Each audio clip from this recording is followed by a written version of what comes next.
ಕುಮಾರಸ್ವಾಮಿ ಅವರು ಕೇಂದ್ರದಲ್ಲಿ ಮಂತ್ರಿ ಆದ್ಮೇಲೆ ಸ್ವಲ್ಪ ರಾಜ್ಯದ ಕಡೆಗೆ ಅಷ್ಟೊಂದು ಗಮನ ಹರಿಸಿ ಆಕ್ಟಿವ್ ಆಗಿರೋದಕ್ಕೆ ಆಗ್ತಾ ಇಲ್ಲ. ಜೆಡಿಎಸ್ಗೆ ಭವಿಷ್ಯ ಇಲ್ಲ ಅಂತ ನಾನು ಒಪ್ಕೊಳ್ಳ. ಪಕ್ಷ ಸಂಘಟನೆ ಮಾಡೋದಕ್ಕೆ ಒಂದು ಅನುಭವಿ ರಾಜಕಾರಣಿ ಅಂತಾನು ಇರ್ಬೇಕಾಗತ್ತೆ. ಅದೆಲ್ಲವನ್ನ ಬಿಟ್ಟು ನಿಖಿಲ್ ಕುಮಾರಸ್ವಾಮಿ ಅವ್ರಿಗೆ ಕೊಡ್ತಾರೆ ಅಂತ ಅಂದ್ರೆ ಹಿರಿಯರು ಯಾರಾದ್ರೂ ಮುಂದೆ ಬಂದು ಸಂಘಟನೆ ಮಾಡ್ತೀನಿ ನಿಲ್ತೀನಿ ಅಂತ ತಿಳ್ಕೊಂಡು ಅಂದ್ರೆ ಖಂಡಿತವಾಗಿ ಕುಮಾರಸ್ವಾಮಿ ಅವರು ಅದಕ್ಕೆ ಒಪ್ತಾರೆ.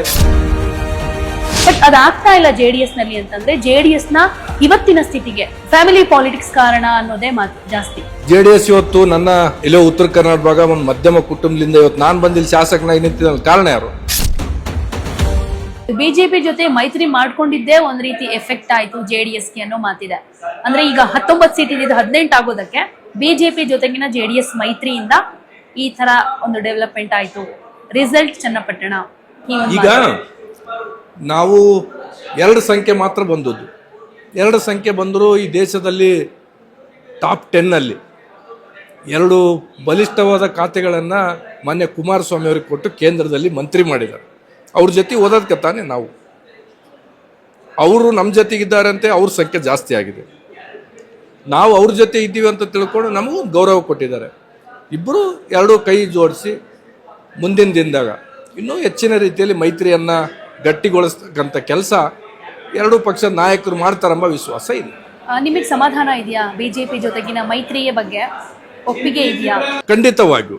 ಯಾಕಂತಂದ್ರೆ ಈಗ ಬಿಜೆಪಿ JDS 2 ಕಲ್ತು ಹೋಗ್ತೀವಿ ಅಂತ ಅಂದಮೇಲೆ ಅದು ಮುಂದೆ ಏನೇ ಬಂದರೂ ಸಹ ಅದನ್ನ ಸಣ್ಣ ಪುಟ್ಟ ಸಮಸ್ಯೆಗಳು ಬರ್ಬೋದು, ಇಲ್ಲ ಅಂತ ನಾನೇನು ಹೇಳಲ್ಲ. ಅದು ಏನೇ ಬಂದರೂ ಸಹ ಎಲ್ಲರೂ ಸಮಾನಾಂತರವಾಗಿ ಬಂದಿರತಕ್ಕಂಥ ಸಮಸ್ಯೆಗಳನ್ನು ಬಗೆಹರಿಸ್ಕೊಂಡು ಹೋಗ್ಲೇಬೇಕು. ಒಂದ್ಸಲ ನಾಯಕರು ತೀರ್ಮಾನ ಮಾಡಿದ ಮೇಲೆ ಅದು ನಂದು ನಿರ್ಧಾರ ಆಗಂಗಿಲ್ಲ. ನಾಯಕರು ಏನು ತೀರ್ಮಾನ ಮಾಡ್ತಾರೋ ಆ ತೀರ್ಮಾನ ಪ್ರಕಾರ ಒಬ್ಬ ಕಾರ್ಯಕರ್ತಾಗಿ ಒಬ್ಬ ಶಾಸಕನಾಗಿ ಅದನ್ನು ಪಾಲನೆ ಮಾಡಬೇಕು. ಅದು ನನಗೆ ಅದರಿಂದ ವೈಯಕ್ತಿಕ ಲಾಭ ಆಗುತ್ತೋ ನಷ್ಟ ಆಗುತ್ತೋ ಅದು ಬರಲ್ಲ. ಪಕ್ಷ ತೀರ್ಮಾನ ಏನು ಹೇಳ್ತಾರೋ ಅದನ್ನು ಶಿರಸಾವಹಿಸಿ ಮಾಡ್ತಕ್ಕಂಥ ಪ್ರಾಮಾಣಿಕ ಕಾರ್ಯಕರ್ತನಾಗಿ ನಾವು ಮಾಡ್ತೀವಿ. ರಾಜ್ಯಾಧ್ಯಕ್ಷನ ಆಯ್ಕೆ ಬಗ್ಗೆ ಆಗ್ಲೇ ಹೇಳಿದ್ರಿ, ಸದ್ಯದಲ್ಲೇ ಮಾಡ್ತೀವಿ ಅಂತ. ಯಾರಾಗ್ತಾರೆ JDS ರಾಜ್ಯಾಧ್ಯಕ್ಷರು?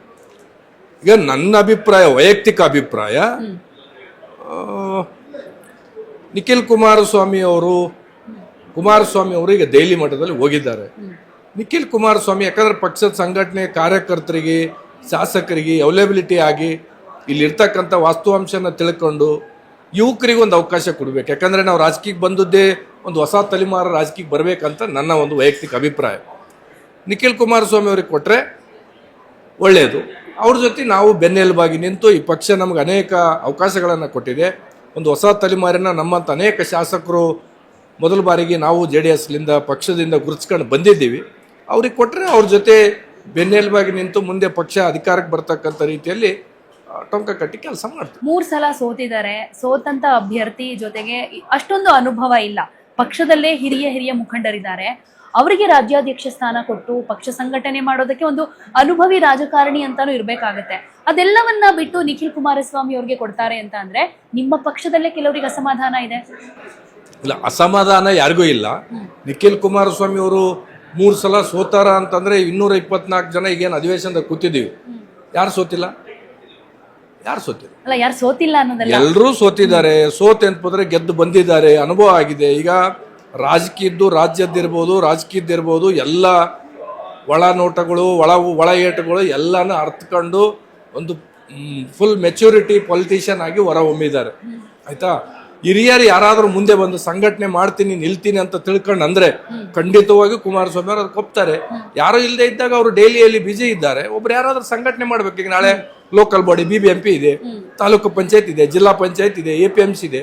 ಪಕ್ಷ ಮುಂದುವಯ್ತಕ್ಕಂಥವ್ರು ಬೇಕಲ್ಲ. ಯಾರಾದ್ರೂ ಮುಂದೆ ಬಂದ್ರೆ ಇವತ್ತೇ ನಾವೇ ನಿಂತೆ ಅಂತಂದ್ರೆ ಅವರ ಒಂದು ಆ ಸ್ಥಾನಕ್ಕೆ ಅಲಂಕರಿಸಲ ಮಾಡೋಕ್ಕೆ ಕೆಲಸ ಕೊಡ್ತೀವಿ. ಈಗ ನೀವು ಕೂಡ ಆಕಾಂಕ್ಷಿ ಇದ್ದೀರಾ, ರಾಜ್ಯಾಧ್ಯಕ್ಷ ಸ್ಥಾನ ನನಗೆ ಕೊಟ್ಟರೆ ನಿಭಾಯಿಸ್ತೀನಿ ಅನ್ನೋ ಕಾನ್ಫಿಡೆನ್ಸ್ ಜೊತೆಗೆ ಆ ಥರದ್ದೊಂದು ಏನಾದರೂ ಆಕಾಂಕ್ಷೆಗಳಿದೆಯಾ? ನಾವು ಯಾವುದು ಆಕಾಂಕ್ಷೆ ಅಲ್ಲ. ಪಕ್ಷದ ಪರವಾಗಿ ಪಕ್ಷಕ್ಕಾಗಿ ಪ್ರಾಮಾಣಿಕವಾಗಿ ದುಡಿತಕ್ಕಂಥದ್ದು ಅಷ್ಟೇ ನನ್ನ ಕೆಲಸ. ನಾನು ಯಾವುದು ಆಕಾಂಕ್ಷೆ ಅಲ್ಲ. ಪಕ್ಷ ನಮ್ಮನ್ನು ಅನೇಕ ಅವಕಾಶಗಳು ಕೊಟ್ಟಿದೆ. ನಾವು ಇವತ್ತು ಇಲ್ಲಿ ಬಂದು ನಿಂತೀವಿ ಅಂತಂದರೆ ಪಕ್ಷದ ನಾಯಕರು ಕಾರ್ಯಕರ್ತರು ಅವರ ಒಂದು ಮಹತ್ತರವಾಗಿರ್ತಕ್ಕಂಥದ್ದು ಕೆಲಸ ಇದೆ. ಪಕ್ಷ ನಮ್ಗೆ ಏನು ಕೆಲಸ ಕೊಟ್ಟರು ನಾವು ಮಾಡ್ತೀವಿ. ನಾನು ರಾಜ್ಯ ಅಧ್ಯಕ್ಷದಾಗಲಿ ಪಕ್ಷದಾಗ ಯಾವುದೇ ಥರದ್ದು ಆಕಾಂಕ್ಷೆ ನಾನಲ್ಲ. ಒಬ್ಬ ಕಾರ್ಯಕರ್ತನಾಗಿ JDS ಅನ್ನ ಬೆಳೆಸ್ತಕ್ಕಂಥ ಜವಾಬ್ದಾರಿ ಇದೆ, ಆ ಕೆಲಸನ ಮಾಡ್ತೀವಿ. ಇದೇ ಕಾರ್ಯಕರ್ತರು ಅಂತ ಬಂದಾಗ, JDS ಅಂತ ಬಂದಾಗ ನಿಮಗೆ ಗೊತ್ತೇ ಇದೆ, ಗೌಡರ ಫ್ಯಾಮಿಲಿ ಅಂತ ಅಂದ್ರೆ ಕಂಪ್ಲೀಟ್ ಫ್ಯಾಮಿಲಿ ಪಾಲಿಟಿಕ್ಸ್. ಚನ್ನಪಟ್ಟಣದಲ್ಲೂ ಕೂಡ ಸಾಮಾನ್ಯ ಕಾರ್ಯಕರ್ತರಿಗೆ ನಾವು ಟಿಕೆಟ್ ಕೊಡೋದು ಅಂತ ಹೇಳ್ಕೊಂಡು ಬಂದು ಕೊನೆಗಾಗಿದ್ದೇನು ಫ್ಯಾಮಿಲಿ ಪಾಲಿಟಿಕ್ಸ್. ಹಾಸನದ ಎಲೆಕ್ಷನ್ ಅಲ್ಲೂ ಏನಾಯ್ತು, ಹಾಗೆ ಹೇಳ್ಕೊಂಡು ಬಂದ್ರು. ಅಲ್ಲೂ ಕೂಡ MP ಅಭ್ಯರ್ಥಿಯಾಗಿ ಕಣಕ್ಕಿಳಿದಿದ್ದು ಅವರೇನೆ, Prajwal Revanna. And assembly election ಅಲ್ಲೂ ಕೂಡ ಹಾಗೆ ಆಗಿದ್ದು. ಇದೆಲ್ಲವನ್ನು ಕೂಡ ಜನ ಬೇಸತ್ತಿದ್ದಾರೆ. ಕಾರ್ಯಕರ್ತರನ್ನ ಬೆಳೆಸೋ ನಿಟ್ಟಿನಲ್ಲಿ ಅವ್ರೇನಾದ್ರೂ ಒಂದು ಜವಾಬ್ದಾರಿ ಕೊಟ್ರೆ JDS ಬಗ್ಗೆ ಬೇರೆಯವ್ರಿಗೂ ಒಂದು ನಂಬಿಕೆ ಬರುತ್ತೆ. ಈ ಪಕ್ಷಕ್ಕೆ ಬಂದ್ರೆ ನಾವು ಬೆಳಿಬೋದಪ್ಪ, ಕಾರ್ಯಕರ್ತರನ್ನ ಪರಿಗಣಿಸ್ತಾರೆ ಅಂತ ಅನ್ಕೊಳ್ತಾರೆ. ಪಕ್ಷ ಸಂಘಟನೆ ಈ ಮೂಲಕ ಒಂದ್ ರೀತಿ ಪ್ಲಸ್ ಕಾಣಿಸುತ್ತೆ, ಅಲ್ಲಿ ಪಾಸಿಟಿವ್ ವೈಬ್ಸ್ ಶುರು ಆಗ್ಬಿಡುತ್ತೆ. ಬಟ್ ಅದಾಗ್ತಾ ಇಲ್ಲ JDS ನಲ್ಲಿ ಅಂತಂದ್ರೆ, JDS ನ ಇವತ್ತಿನ ಸ್ಥಿತಿಗೆ ಫ್ಯಾಮಿಲಿ ಪಾಲಿಟಿಕ್ಸ್ ಕಾರಣ ಅನ್ನೋದೇ ಮಾತು ಜಾಸ್ತಿ. JDS ಇವತ್ತು ನನ್ನ ಎಲ್ಲೋ ಉತ್ತರ ಕರ್ನಾಟಕ ಭಾಗ ಒಂದು ಮಧ್ಯಮ ಕುಟುಂಬದಿಂದ ಇವತ್ತು ನಾನು ಬಂದಿಲ್ಲಿ ಶಾಸಕನಾಗಿ ನಿಂತಿದ್ದ ಕಾರಣ ಯಾರು? ನಿಮ್ ತಂದೆ ಕೂಡ ರಾಜಕಾರಣದಲ್ಲಿ, ನಮ್ಮ ತಂದೆಯವರು ರಾಜಕೀಯ ಬಂದು ಗುರುತಿಸ್ಲಿಕ್ಕೆ ಕಾರಣ ಯಾರು? ಈಗ ವಿರೋಧ ಪಕ್ಷಗಳು ಶುರುವಾಗಿ ಬೆಳೆಯೋ ಹಾದಿ ಹೀಗೆ ಸಾಗುತ್ತಲ್ಲ ಅಂತ ನೋಡಿ. ರಾಜಕೀಯದಲ್ಲಿ ಯಾರಾದ್ರೂ ಮುಂದೆ ಬರ್ತಾರಂದ್ರೆ ಅವಕಾಶ ಕೊಡ್ತಾರೆ. ಇವತ್ತು JDS ಶಾಸಕಾಂಗ ಪಕ್ಷದ ನಾಯಕರನ್ನಾಗಿ ಸುರೇಶ್ ಬಾಬು ಅವ್ರನ್ನ ಮಾಡಿದ್ರು. ಇವತ್ತು ಯಾರಾದ್ರೂ ಹಿರಿಯರು ಬರ್ತೀವಿ ಅಂತಂದ್ರೆ ಅವ್ರಿಗೂ ಮಾಡಕ್ ಅವಕಾಶ ಇದೆ. ಇವತ್ತು ಚನ್ನಪಟ್ಟಣದಲ್ಲಿ ನಿಖಿಲ್ ಅವರು ಒಲ್ಲೆ ಅಂತ ತಿಳ್ಕೊಂಡು ಬಹಳ ಗಟ್ಟಿತನ ನಿರ್ಧಾರ ಮಾಡಿದಾಗ ನಾವೆಲ್ಲರೂ ಪಕ್ಷದಗೋಸ್ಕರ, ಕಾರ್ಯಕರ್ತರಿಗೋಸ್ಕರ ನಿಲ್ಬೇಕಂತ ನಾವು ಒತ್ತಾಯ ಮಾಡಿ ನಿಲ್ಸಿದ್ದು. ನಿಖಿಲ್ ಕುಮಾರಸ್ವಾಮಿ ಅವ್ರು ನಾನು ಬಂದು ನಿಲ್ತೀನಿ ಅಂತ ಹೇಳಿಲ್ಲ. ಅವ್ರಿಗೆ ಅದು ಆಸೆನೂ ಇದ್ದಿದ್ದಿಲ್ಲ. ಒಂದು ವೇಳೆ ನಿಖಿಲ್ ಕುಮಾರಸ್ವಾಮಿ ಅವ್ರು ಚನ್ನಪಟ್ಟಣದಲ್ಲಿ ನಿಂತಿದ್ದಿಲ್ಲ ಅಂದ್ರೆ ಯೋಗೇಶ್ವರ ಕೇಕ್ ವಾಕ್ ಹೋಗ್ತಿತ್ತು. ಎಲ್ಲೆಲ್ಲಿ ಪಕ್ಷಕ್ಕೆ ಅಂತಂದ್ರೆ ತಲೆ ಕೊಡ್ತಕ್ಕಂಥ ಸಂದರ್ಭ ಬಂದಾಗ ದೇವೇಗೌಡರ ಕುಟುಂಬನೇ ತಲೆ ಕೊಟ್ಟಿರ್ತಕ್ಕಂಥದ್ದು. ಯಾರೋ ಬಂದು ಅಪಪ್ರಚಾರ ಮಾಡ್ತಾರ, ಇದಕ್ಕೆ ನಾವು ಒಪ್ಪಲ್ಲ. ಫ್ಯಾಮಿಲಿ ಪಾಲಿಟಿಕ್ಸ್ ಯಾವ ಪಕ್ಷದಲ್ಲಿ ಇಲ್ಲ, ಎಲ್ಲಾ ಪಕ್ಷದಲ್ಲೂ ಇದೆ. ಎಲ್ಲ ಪಕ್ಷದಲ್ಲೂ ಇದೆ.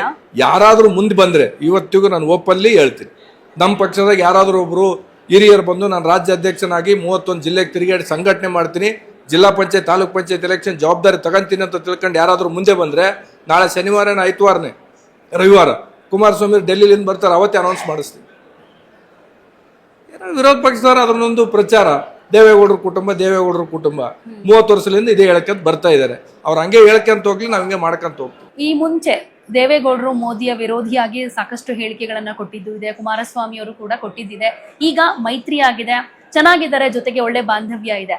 ಸೊ ಮೋದಿ ಆಡಳಿತದ ಬಗ್ಗೆ ನೀವು ಹೇಳೋದಾದ್ರೆ ಏನು, ಮೈನಸ್ ಅಂತ ಹೇಳೋದಾದ್ರೆ, ಪ್ಲಸ್ ಅಂತ ಹೇಳೋದಾದ್ರೆ ಕೆಲವೊಂದಿಷ್ಟು ವಿಚಾರಗಳು ಅಂದ್ರೆ ಯಾವ್ದು ಹೇಳ್ತೀರಾ? ಆವತ್ತು ದೇವೇಗೌಡರು ನಿರ್ಧಾರ ಮೋದಿಯವರ ವಿರುದ್ಧ ಇದ್ದದ್ದು. ಇವತ್ತು ದೇವೇಗೌಡರಂತ ದೇಶದಾಗ ಅನುಭವಿ ರಾಜಕಾರಣಿ ಅವ್ರನ್ನ ಬಿಟ್ರೆ ಯಾರೂ ಇಲ್ಲ. ಅವ್ರು ಆದ್ಮೇಲೆ ಉಳಿದವರೆಲ್ಲ ಬರೋದು. ಅವ್ರ ಅನುಭವದ ರಾಜಕೀಯದಾಗ ಮೋದಿ ಒಬ್ಬರು ರಾಷ್ಟ್ರಕ್ಕೆ ಬಲಿಷ್ಠವಾದ ನಾಯಕ, ಅವ್ರು ಬೇಕು ಅಂತ ತಿಳ್ಕೊಂಡು ಅವ್ರು ತೀರ್ಮಾನ ಮಾಡಿದ್ಮೇಲೆ ಮುಗಿದೋಯ್ತು, ನೋ ಕಾಮೆಂಟ್ಸ್. ಅವ್ರ ಅನುಭವಕ್ಕೆ ಒಬ್ಬ ರಾಷ್ಟ್ರಕ್ಕೊಬ್ಬ ನಾಯಕರು ಬೇಕಂತ ಅವ್ರು ತೀರ್ಮಾನ ಮಾಡಿದ್ಮೇಲೆ ಅವ್ರು ಏನ್ ಹೇಳ್ತಾರೆ ಅದನ್ನ ಕೇಳ್ತಕ್ಕಂಥ ನಮ್ಮ ಕೆಲಸ. ಅವ್ರು ಕೇಳಿದ್ದಾರೆ. ಅವ್ರ ನೇತೃತ್ವದಲ್ಲಿ 2 ಮೈತ್ರಿ ಪಕ್ಷ 19 ಸೀಟ್ ಗೆದ್ದಿದ್ದೀವಿ. ದೇವೇಗೌಡರು ಏನ್ ಹೇಳ್ತಾರೆ ಅದನ್ನ ಪಾಲನೆ ಮಾಡ್ತಕ್ಕಂಥ ನಮ್ಮ ಜವಾಬ್ದಾರಿ ಇದೆ, ಅದನ್ನ ನಾವು ಮಾಡ್ತೀವಿ. ನಿಮ್ಮ ವೈಯಕ್ತಿಕ ಅಭಿಪ್ರಾಯ? ನನ್ನ ವೈಯಕ್ತಿಕ ಅಭಿಪ್ರಾಯ, ನಾವು ಯಾವತ್ತು ಏನೇ ಇದ್ರೂ ಸಹ ನಾವು ನೇರವಾಗಿ ಮಾತಾಡ್ತೀನಿ, ಏನ್ ತೊಂದರೆ ಇಲ್ಲ, ನೇರವಾಗಿ ಮಾತಾಡ್ತೀನಿ. ಆದ್ರೆ ಅಂತಿಮವಾಗಿ ಪಕ್ಷ ಏನೇ ತೀರ್ಮಾನ ಮಾಡಿದ್ರು, ಇಂಥದ್ದು ಮಾಡ್ಬೇಕಂತ ತಿಳ್ಕೊಂಡು ಹೇಳಿದ್ರೆ ಶಿರಸಾವಹಿಸಿ ಮಾಡ್ತಕ್ಕಂಥ ಮೊದಲಿಗೆ ಈ ಶರಣಗೌಡ ಆಗಿರ್ತಾರೆ. 1 ನೇಷನ್ 1 ಎಲೆಕ್ಷನ್ ಜಾರಿ ಆಗ್ಬೇಕಾ ಬೇಡವಾ? 100ಕ್ಕೆ 100 ಆಗ್ಬೇಕು. ಅದನ್ನ ನಾನು ಬಹಳ ತುಂಬು ಹೃದಯದಿಂದ ಸ್ವಾಗತ ಮಾಡ್ತೀನಿ. ಇವತ್ತು ದೇಶದ ಪ್ರಧಾನಿಗಳು ದೇಶದ ಹಿತದೃಷ್ಟಿಯಿಂದ ಚುನಾವಣೆಗಳಾಗ್ತವೆ. ಚುನಾವಣೆ ಕೇವಲ BJP ಮಾತ್ರ ಆಗಂಗಿಲ್ಲ. ವಿರೋಧ ಪಕ್ಷಗಳಿಗೆ ಟೀಕೆ ಮಾಡೋದಕ್ಕೆ ಬೇರೆ ಏನು ಕೆಲಸ ಇಲ್ಲ. ಅವ್ರು ಯಾವುದೇ ಒಂದು ನಿರ್ಧಾರ ಮಾಡಿರೋ ಒಂದು ವಿರೋಧ ಪಕ್ಷವಾಗಿ ವಿರೋಧ ಮಾಡ್ತಕ್ಕಂಥದಕ್ಕೆ ವಿರೋಧ ಪಕ್ಷ ಇರ್ತಕ್ಕಂಥದ್ದು. ಅವ್ರು ವಿರೋಧ ಮಾಡ್ಕೊಂತಿರ್ಲಿ. ದೇಶಕ್ಕೆ ನಷ್ಟ ಆಗ್ತಾ ಇದೆಯಾ, ಲಾಭ ಆಗ್ತಾ ಇದೆಯಾ, 1 ನೇಷನ್ 1 ಎಲೆಕ್ಷನ್ ಇದ್ರ ಚರ್ಚೆ ಆಗಲಿ, ತೀರ್ಮಾನ ಆಗಲಿ, ಇದನ್ನ ನಾವು ಸ್ವಾಗತ ಮಾಡ್ತೀವಿ. ಅದಕ್ಕೆ ನಮ್ಮ ಬೆಂಬಲ ಇರುತ್ತೆ. Okay, thank you so much sir. ಒಂದಷ್ಟು ಬಿಡುವು ಮಾಡಿಕೊಂಡು ನಮ್ಗೊಂದಿಷ್ಟು ನಿಮ್ಮ ಪಕ್ಷದ ಒಳಗಿನ ವಿಚಾರಗಳು, ಜೊತೆಗೆ ಕಾಂಗ್ರೆಸ್ ಪಕ್ಷದಲ್ಲಿ ಅದು ಇವಾಗ ಏನಾಗ್ತಿದೆ ಅದಕ್ಕೆ ನಿಮ್ಮ ಅಭಿಪ್ರಾಯ ಏನು ಅನ್ನೋದ್ರ ಬಗ್ಗೆ ಒಂದಷ್ಟು ವಿಷಯಗಳನ್ನ ಶೇರ್ ಮಾಡಿದ್ದೀರಾ. Thank you so much. ನಮಗೂ ಅವಕಾಶ ಕೊಟ್ಟದಕ್ಕೆ ತಮ್ಮ ವಾಹಿನಿಗೆ ಧನ್ಯವಾದಗಳು. Thank you sir.